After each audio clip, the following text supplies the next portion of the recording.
So hey y'all, I'm back with another video. So tonight's video is yet again another Chioma Chats video podcast edition. So by the title, we're going to be talking about Flo Milli, Halle Bailey, and the unrealistic pressure placed on women, especially black women, to bounce back after childbirth. This video is inspired by the video my girl Lovely T did because I felt like after watching her video, this is a really necessary conversation. It's a conversation we need to have because this whole snapback culture is not only harmful, it's also just straight up delusional at this point. I'm not a mom, but I do talk about baby mama culture on this channel and the spectrum of nuances that come with motherhood and social perception. And yes, I've been outspoken and assertive on my stance on part of it, but I'm still women enough and realistic enough to see where other parts of the spectrum for just mothers in general are very unhealthy or just psychologically damaging. Snapback culture is more visible in celebrity culture, but I think that everyday woman who becomes a mom still deals with this. We've seen it all. A celebrity has a baby, disappears for weeks, and suddenly pops out looking like they never even carried a child. And it's become this weird unspoken expectation, and the pressure is especially intense for young black women in the spotlight, like I said, Halle Bailey and Flo Milli. Recently, both of them have found themselves at the center of conversations about postpartum bodies, image, and femininity, and it's wild how fast the public wants to rush women back into being desirable, marketable,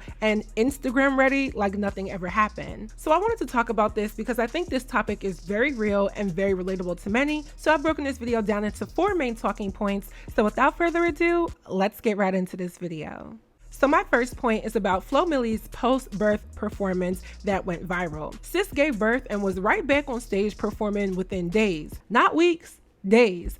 And she claims that we were stupid to think that she just had her baby. But to the moms watching, please comment below. Would you be on stage in platform heels performing to a crowd even 2-3 months postpartum? Let me know. Because a lot of the backlash that Flo Milli got was simply her being at a public event while having a newborn at home. People considered the safety or if the child can get sick. So whether it was a 1-week-old baby or a 1 to 2 month baby, let me know your thoughts. So of course the internet had mixed reactions. Like I said, some people were like, yes girl, get that bag, and others were side-eyeing the fact that she didn't even get a moment to sit down and heal before she was expected to be back at work, as if she hadn't just gone through one of the most physically intense experiences a human can have. And here's the thing, I don't even blame Flo Milli like all the way, like kind of, but not all the way. I blame the industry, the culture, the environment that makes women feel like their worth is tied to how fast they can bounce back and act like nothing happened. In the rap game especially, women are treated like they're replaceable. So there's this pressure to stay relevant, to not fall off, to keep grinding, even if your body is literally still healing. It's that strong black woman trap all over again. Flo probably felt like she couldn't take her foot off the gas because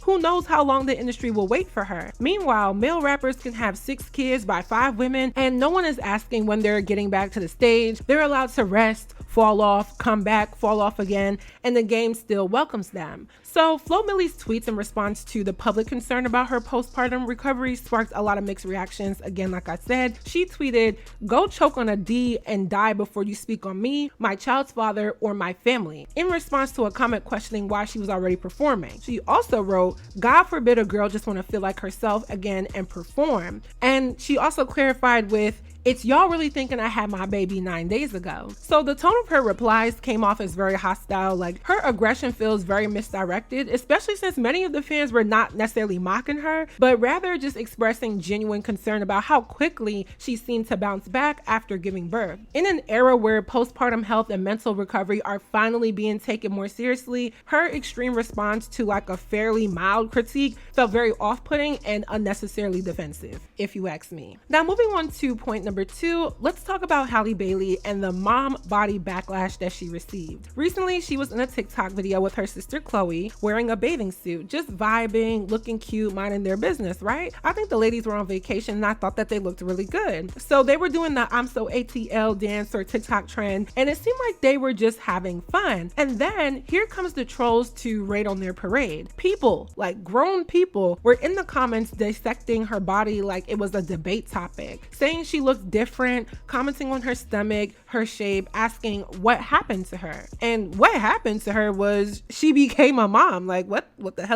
That's what happened. She carried a whole child, her body changed, and guess what? That is normal. The gag is, Halle didn't even look bad, right? She looked like a woman who just had a baby and still looks good doing it. But this is how deep body dysmorphia runs in our culture. We're so used to seeing surgically enhanced, edited, snatched, filtered bodies that when a woman shows up looking real, it looks off to people, and that's very sad. She ended up posting that she loves her mom body and doesn't care what people think, and I love that, but I wish she didn't focus on the negative, especially since she has a hating ass baby daddy who likes to use his fan base to attack her. Right now, currently, I am a little bit thicker than I usually am, and I don't really know, I feel really insecure about it a little bit, because all my life I've been like 120 pounds, really skinny, and then I had my baby, and then when I was breastfeeding I lost a bunch of weight. I felt like my body sort of snapped back to where I thought it did at the time, but it still was very off.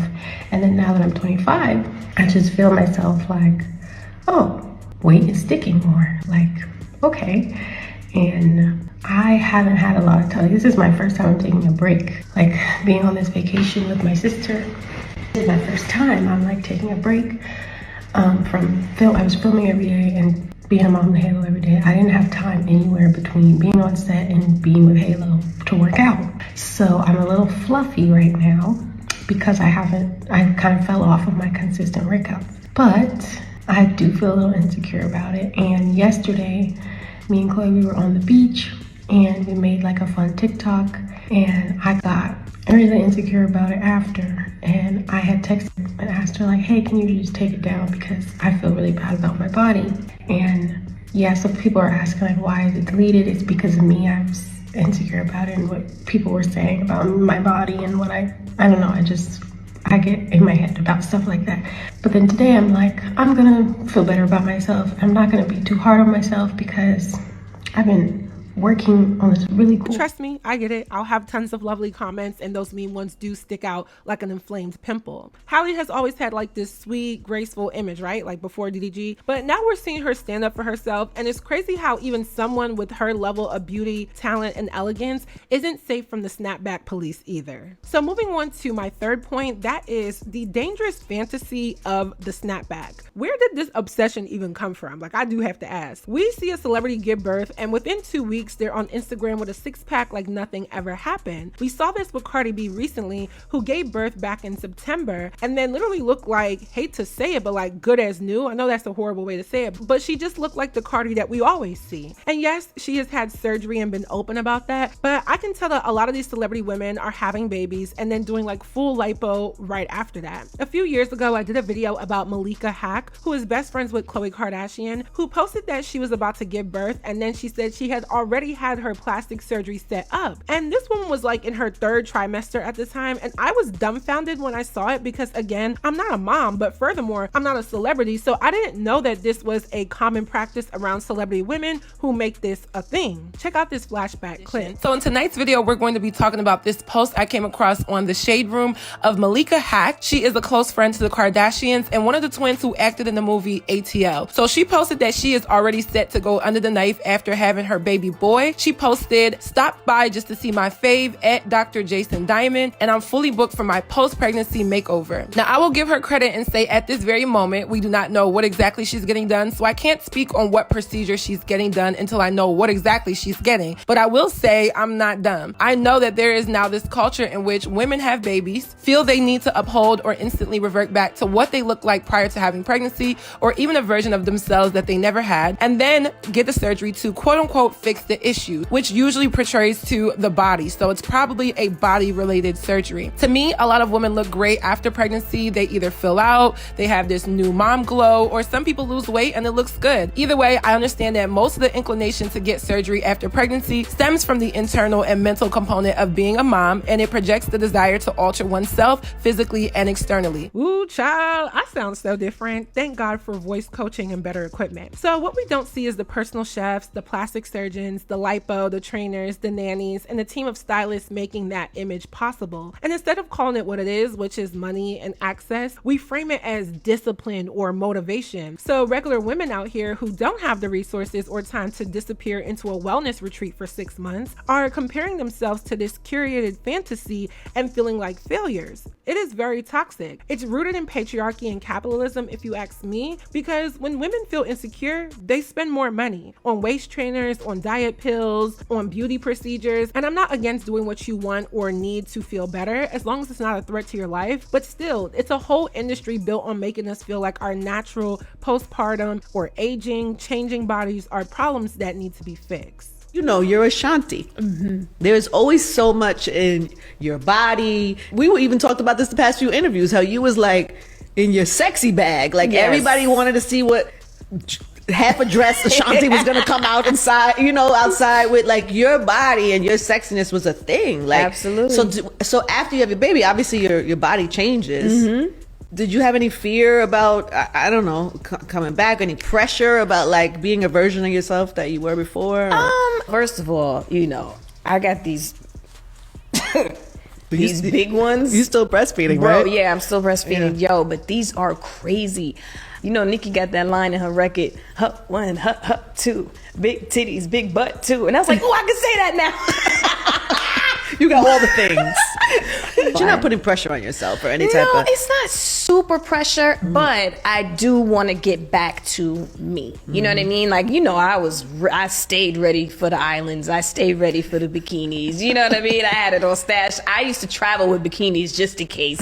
You know what I mean? Just in case. Now, not so much. Less bikinis? A couple of months, yes. You know what I mean? And then it's hard, like, carving out time and having that energy to get in the gym and do what you need to do. Because I personally, I'm gonna go to the gym. I'm not necessarily going under the knife and all that stuff. So I'm gonna go to the gym. So it's harder and it takes a little bit longer. Really? Would you never consider that? So many women do that. It's like, it's not even a big deal anymore. I know it's definitely not a big deal anymore. People are like, anymore. oh, just go get snatched up. Suck it out. And you're like, no, I'm gonna go to the gym. Yeah, I think part of me is a little scared. You know, they're like, oh, there's that 1% that will, and I'm like, that'll be the 1%. You know what I mean? So I just, I'm gonna just go to the gym. I'm just get on the Stairmaster. Now, moving on to my fourth and final point, that is touching on how a woman's body is not a performance. And I really need to wake this up. Pay attention, y'all. At the core of this conversation is the idea that a woman's body should always be performing. Whether it's for the male gaze, the public eye, or social media validation, there's this constant pressure to look the part, right? I do believe in body standards or people having the right to say, you should or you have to look this way to do this, because people do have the right depending on what they do. But it has to be realistic and very much dependent on where someone is in their life. I remember my first year running my modeling agency. Yes, I'm bringing it up again. Y'all be mad as hell, but I'm gonna be quick, okay? But there was this girl who had a baby like 4 months before the audition. And I reached out to her beforehand. I'm like, sis, are you sure? Like, you just had a baby. And she was like, yes, I have a lot of support and I really want to model. She ended up quitting to be a stripper halfway through, but I was very concerned for her because I think what happened was her body changed, even though she looked great. But when you're in a room with 20 something other women who are your peers and you see the girls who haven't had a kid or the ones that are naturally built a certain way or without stretch marks or maybe fuller breasts or whatever, it may get to you, right? It may get to you. And I feel like that's what happened. So I had standards for the models in terms of their look and weight and proportions, but I was also reasonable about the reality that our bodies change with menstruation, with aging, but especially during and after childbirth. So I feel like with the two examples, Flo Milli and Halle Bailey, both of them tried to hide their pregnancies or at least play the fool about them. Flo Milli posted a video with her boyfriend and baby daddy, and her stomach was protruding and people said that she was pregnant. And a lot of people were mad saying, how y'all gonna put pregnancy on someone? But people are not stupid. Okay, like y'all realize that, right? People aren't dumb. And then she teased and said, damn, I can't be bloated. Baby, you weren't bloated, which is just silly because no, babe, your stomach is round, you are expecting. And even Halle did the same thing. She played nutty too. She was saying that people were, I guess, racist or featurist for noticing her nose was wider and had spread. And she said that we were coming for her Africanoid features. When the whole time though, no, she was just pregnant. Person say something about my nose one more time, it's gonna be hell to pay. And you know why? Cause I am black. I love my nose. What is you concerned about my nose for? Leave me the hell alone. And it led some to believe that these women are maybe not fully ashamed, but a little nervously embarrassed about their body changing, but also because they know that there is a reality that pregnancy is going to sit you down for a bit. And my concern about being a baby mama is more about the perception and the instability and the risk that may come with it. But I didn't initially consider the other part where there is a risk that a mom may not be as relevant or seen as youthful and relatable when she has the baby. And again, in an industry like entertainment where you're expected to perform, dance, sing, and all of that, pregnancy is a direct challenge to doing all of that. Not that it can't be done, but it really is an unrealistic expectation, especially for first-time moms. Mommy, okay?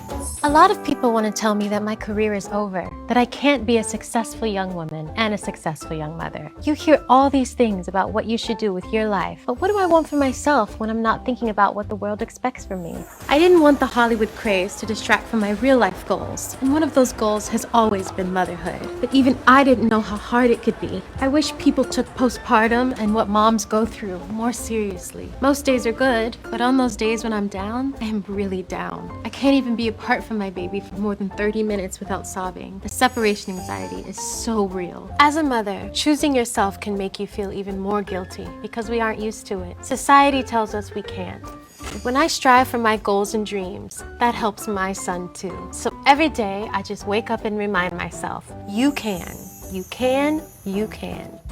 And we forget that bodies are not static. They change within childbirth, with age, with stress, with joy, with life, and not every change needs to be reversed. Some things are just a natural part of living. So when people say things like, oh, she let herself go, or she doesn't look the same, I'm like, why should she, after having a human being, be pushed out of her poom poom? Why are we acting like a woman's body is supposed to stay frozen in time like a mannequin at Fashion Nova? So to wrap this up, shout out to Flo Milli and Halle Bailey for trying to navigate motherhood in the public eye, even when people are being weird. I hope more women feel empowered to honor their bodies after birth instead of rushing to erase the evidence that they had a baby. I mean, kudos to the women who wanted to snap back and get back to the shape or weight that they were, but let that be a choice on the mom and not society. The pressure to bounce back, to always appear desirable, or to modify yourself for male attention or brand appeal is exhausting and kind of dehumanizing. And to the people obsessed with how fast someone can snap back, mind your own uterus. Let women heal, let women rest, let women be. Your body is not a trend, your body is not a timeline, and your body, especially after giving life, is not something to be ashamed of. So that is it for this video. I hope you all enjoyed. Please let me know your thoughts on my commentary down below. What do you think? What do you know? Let me know. If y'all haven't already, definitely try to support me on my journey to becoming this year's Miss Diaspora Nigeria USA 2025. Every vote is $5 for one vote, but I do encourage y'all to put in a little bit more. Your girl is currently in 12th place. You guys can also Cash App me if you don't want to put your card online, or you can PayPal me. All of my information is on the screen. Thank you all in advance. And lastly, don't forget to subscribe, like this video, and follow me on all of my social media networks, and I will see y'all in my next video. Bye, y'all. I give it to him like a this, I like a that, I like a this.